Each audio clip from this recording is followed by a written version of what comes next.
छात्रों नमस्कार।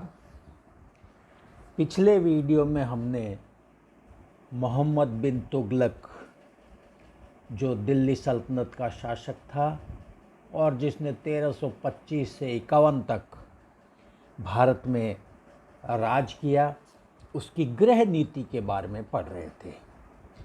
गृह नीति के अंतर्गत हमने उसकी राजस्व व्यवस्था में सुधार, दुआब में कर वृद्धि, राजधानी परिवर्तन और सांकेतिक मुद्रा का प्रचलन आदि बिंदुओं पर प्रकाश डाला था। इसके अलावा हमने उसकी धार्मिक नीति को भी पढ़ा था। आज हम उसकी विदेश नीति पर प्रकाश डालेंगे। विदेश नीति के अंतर्गत उसके द्वारा किए गए अभियान और विजयों पर प्रकाश डालेंगे। उसकी विदेश नीति के अंतर्गत खुरासन विजय की योजना, नगरकोट की विजय, कराजल अभियान, राजस्थान अभियान, उसके समय में हुए मंगोल आक्रमण और उसके चीन से संबंध। इसके पश्चात हम नज़र डालेंगे सुल्तान की मृत्यु कैसे हुई और कब हुई और उसके चरित्र का मूल्यांकन करेंगे। तो छात्रों, शुरू करते हैं उसकी विदेश नीति। उसकी विदेश नीति के अंतर्गत सबसे पहले आती है खुरासन विजय की योजना। खुरासान शासक अबू सैयद अयोग्य, विलासी व दुराचारी था। उसने अपने एक प्रमुख सरदार चौगान की कन्या से विवाह करने के उद्देश्य से चौगान की हत्या कर दी, जिसके कारण खुरासान में विद्रोह हो गया। विद्रोहियों का क्रूरता से दमन किया गया, जिसके कारण कुछ अमीर विद्रोही तुगलक की शरण में आ गए। उन्होंने सुल्तान को खुरासान पर आक्रमण करने के लिए उकसाया। कुछ इतिहासकारों का मानना है कि खुरासान अभियान तर्माशिरीन, ट्रांस अक्शियाना के साथ मैत्री का परिणाम था, जिसकी वजह से मोहम्मद तुगलक ने खुरासान विजय की योजना बनाई थी। सुल्तान ने खुरासान विजय के लिए 3,70,000 सैनिकों की भर्ती कर एक विशाल सेना का गठन किया और सैनिकों को 1 वर्ष का अग्रिम वेतन प्रदान किया गया। लेकिन बाद में सुल्तान को जानकारी मिली कि खुरासन की परिस्थितियां बिल्कुल प्रतिकूल है। खुरासन का मार्ग बर्फ से ढका हुआ है। अब सुल्तान ने खुरासान विजय की योजना को त्याग दिया। इसके अतिरिक्त खुरासान की परिस्थितियां भी अब बदल चुकी थी। खुरासान का शासक अबू सैयद ने अब अपनी स्थिति मजबूत कर ली थी। छात्रों, आपको बता दूं कि खुरासान मध्य एशिया में स्थित था। उसका अगला अभियान था नगरकोट की विजय 1337 ईस्वी। पंजाब के कांगड़ा जिले में, वर्तमान में यह हिमाचल प्रदेश में स्थित है, नगरकोट पंजाब के कांगड़ा जिले में एक पहाड़ी पर स्थित दुर्ग था जो काफ़ी मजबूत था। यह एक अविजित दुर्ग था जिस पर हिंदू शासक का शासन था। सुल्तान ने इस दुर्ग पर आक्रमण किया। हिंदू शासक ने वीरतापूर्वक सामना किया, लेकिन अंततः वह पराजित हुआ। तीसरा अभियान कराजल अभियान 1338 ईस्वी। हिमालय की तराई में स्थित कराजल भी एक हिंदू राज्य था जो अब तक मुस्लिम आक्रमणों से सुरक्षित था। यह क्षेत्र सल्तनत के विरोधियों का आश्रय स्थल था। मोहम्मद तुगलक ने कराजल को जीतने की योजना बनाई, जो उसके लिए विनाशकारी साबित हुई। इस अभियान में सुल्तान की आधी सेना प्राकृतिक आपदाओं व प्लेग की बीमारी से मारी गई। हिंदू शासक को भी काफ़ी नुकसान पहुंचा, जिसके कारण उसने सुल्तान से संधि कर ली। संधि के फलस्वरूप सुल्तान हर्जाना प्राप्त करके वापस दिल्ली लौट आया। चौथा अभियान राजस्थान का अभियान। कर्नल टॉड व पंडित ओझा के अनुसार राजस्थान अभियान में मोहम्मद तुगलक को पराजय का सामना करना पड़ा।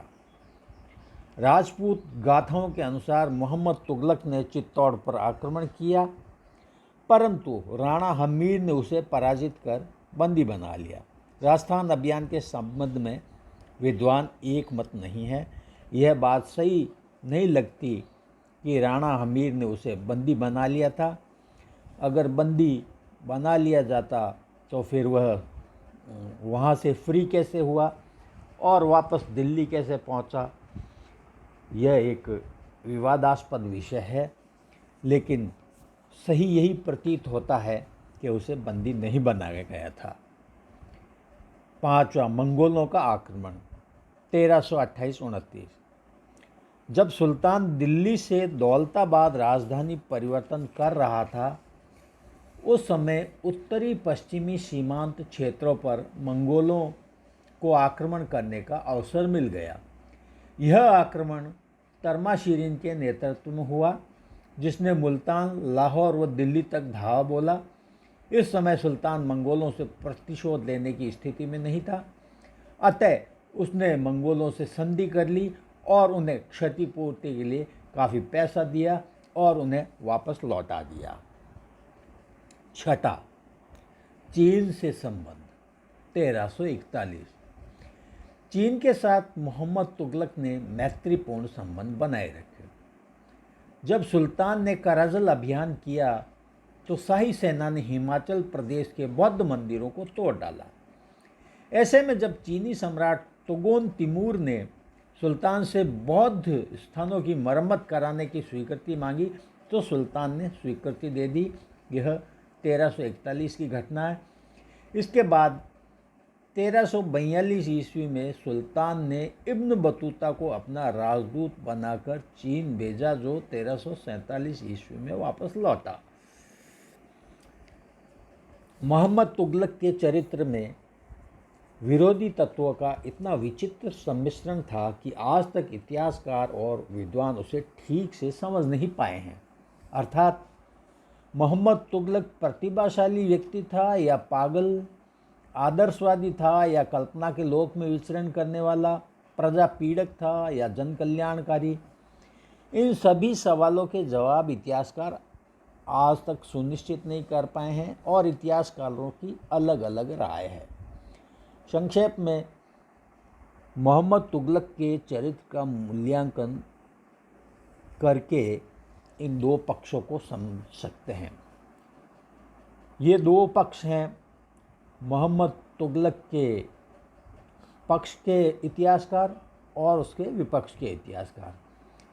पहले हम नज़र डालते हैं उसके समर्थक इतिहासकारों ने उसके चरित्र को कैसे जांचा है, परखा है। तो इसके पक्ष के या समर्थक इतिहासकार कहते हैं, मोहम्मद तुगलक एक प्रखर बुद्धि वाला व्यक्ति था। अरबी व फारसी भाषा का जानकार था, अन्य भाषाओं पर भी उसकी पकड़ थी। वह स्वयं एक अच्छा साहित्यकार व प्रभावशाली वक्ता था। इस्लाम धर्म से संबंधित संपूर्ण ग्रंथों का उसे ज्ञान था। सुरा सौंदर्य व भोग विलास आदि मानवीय दुर्बलताओं से वह दूर रहता था। स्त्रियों को वह सम्मान की दृष्टि से देखता था। वह एक निष्ठावान मुसलमान था और नियमित रूप से 5 बार नमाज पढ़ता था। वह एक साहसी, पराक्रमी व योद्धा सुल्तान था। साम्राज्य विस्तार व विद्रोह के दमन के लिए उसने स्वयं अनेक अभियान किए। वह एक न्यायप्रिय शासक था और न्याय के संबंध में कोई भेदभाव नहीं रखता था। उलेमा वर्ग को भी सजा वह स्वयं ने भी कई बार कोड़े खाए थे। बर्नी के अनुसार वह एक सहृदय, उदार और दानी शासक था। द्वितीय पक्ष उसका विरोधी पक्ष है। वे इतिहासकार कहते हैं कि सुल्तान प्रजा पीड़क, अत्याचारी व रक्त पिपासु व्यक्ति था। इब्न बतूता के अनुसार सुल्तान मनुष्य के खून का प्यासा था। सुल्तान ने अपने शासनकाल में संतों, सैनिकों, अमीरों और साधारण जनता की अकारण हत्याएं कराई। एल्फिंस्टन के अनुसार सुल्तान में पागलपन के अंश थे।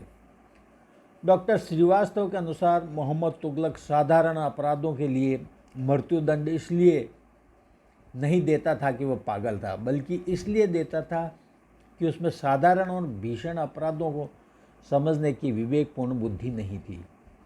इस प्रकार मोहम्मद तुगलक के चरित्र के मूल्यांकन को लेकर इतिहासकारों में एक अजीब सा विवाद है।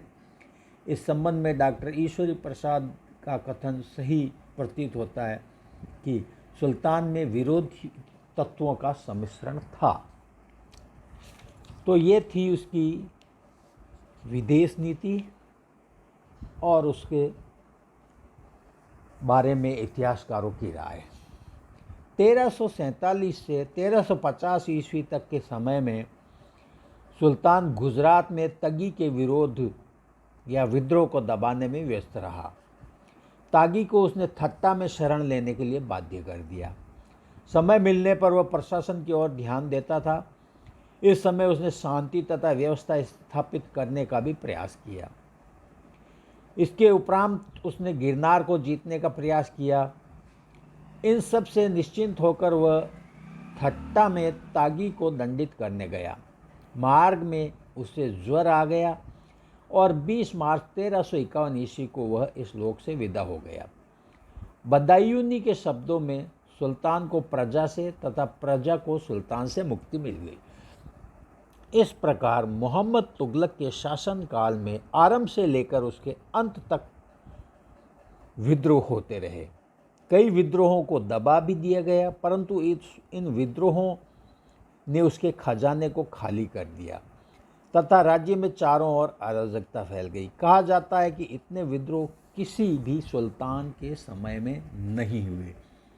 उसके शासनकाल में कुल 34 विद्रोह हुए, जिसमें 27 विद्रोह केवल दक्षिण भारत में हुए। अब उसके काल की कुछ प्रमुख घटनाएं पर प्रकाश डालते हैं। मोहम्मद तुगलक के समय संपूर्ण दक्षिण भारत पुनः स्वतंत्र हो गया और वहाँ विजयनगर और बहमनी साम्राज्य की स्थापना हुई। विजयनगर साम्राज्य की स्थापना हरिहर और बुक्का ने 1336 में की और बहमनी साम्राज्य की स्थापना अलाउद्दीन हसन बहमन शाह ने की। इसकी स्थापना 1347 ईस्वी में की गई। मोहम्मद बिन तुगलक के समय बंगाल पूर्ण रूप से दिल्ली सल्तनत से स्वतंत्र हो गया। इसी प्रकार मोहम्मद बिन तुगलक दिल्ली सुल्तानों में प्रथम सुल्तान था जो हिंदुओं के त्योहारों में भाग लेता था। मोहम्मद बिन तुगलक ने अपने सिक्कों पर अपने नाम के बदले खलीफाओं के नाम को अंकित करवाया। उसने सिक्कों पर यह भी लिखवाया कि अल सुल्तान जिल्लिल्लाह, सुल्तान ईश्वर की छाया है। अब हम उसके चरित्र पर थोड़ा प्रकाश डालेंगे। भारत के मध्ययुगीन शासकों में सर्वाधिक मनोरंजन तथा विवादग्रस्त चरित्र मोहम्मद तुगलक का है। बर्नी तथा इब्न बतूता उसके समकालीन व दरबारी लेखक थे। उन्होंने उसके व्यक्तित्व, गुणों तथा दोषों के संबंध में विरोधी मत व्यक्त किए हैं। आधुनिक इतिहासकारों को उसमें अधिक अवगुण दृष्टिगत होते थे। Elphinstone, VA. Smith, Edward Thomas आदि ने कहा है कि उसके अंदर पागलपन विद्यमान था, परंतु गार्डनर ने उसको पागल, रक्त पिपासु तथा कल्पना जगत में उड़ान भरने वाले आरोपों से मुक्त कर दिया है। बर्नी के अनुसार मोहम्मद तुगलक की कठिनाइयों तथा साम्राज्य विघटन के कारण उसके चरित्र में मिल जाते हैं। युवावस्था में उसका संसर्ग नास्तिक दर्शन शास्त्रियों से बहुत रहा। यही कारण था कि धार्मिक विचारों के होते हुए भी भगवान व इस्लाम में कम विश्वास रखने लगा था। उसने सुल्तान को अहंकारी भी बताया है और लिखा है कि वह इसलिए बिना विचारे हर कोई कानून पास कर देता था। उसकी धारणा है कि उसने सैनिक व आर्थिक कई ऐसे कानून पास किए जो अंत में साम्राज्य के लिए विनाशक सिद्ध हुए। वह लिखता है, मैं सुल्तान के पास 17 वर्ष तथा 3 महीने रहा और हमेशा उससे कमीने तथा निम्न कुल की निंदा सुना करता था, परंतु अपने शासन के अंतिम वर्षों में उसने उन्हीं को उच्च पदों पर आसीन किया। बर्नी आगे लिखता है कि उसके शरीर तथा मस्तिष्क के अनिश्चित साधन समझ से परे थे। उसमें अपार उदारता भी थी, तो विद्वान सैयदों को मारने की इच्छा भी थी। उसी समय भगवान की भक्ति करने की प्रबल उत्कंठा भी उसमें थी। बर्नी द्वारा प्रस्तुत इन तथ्यों के आधार पर ही इतिहास में अंतर्विरोधों का विस्मयकारी मिश्रण का शासक सिद्ध होता है। बर्नी के कथन का समर्थन मोरलैंड ने भी किया है, परंतु यदि हम निष्पक्ष होकर मोहम्मद बिन तुगलक के चरित्र का अध्ययन करें तो हमें उसमें सुशासक के सभी गुण मिलते हैं। उसकी बुद्धि कुशाग्र, स्मरण शक्ति प्रखर तथा उसमें ज्ञान पिपासा असीम थी।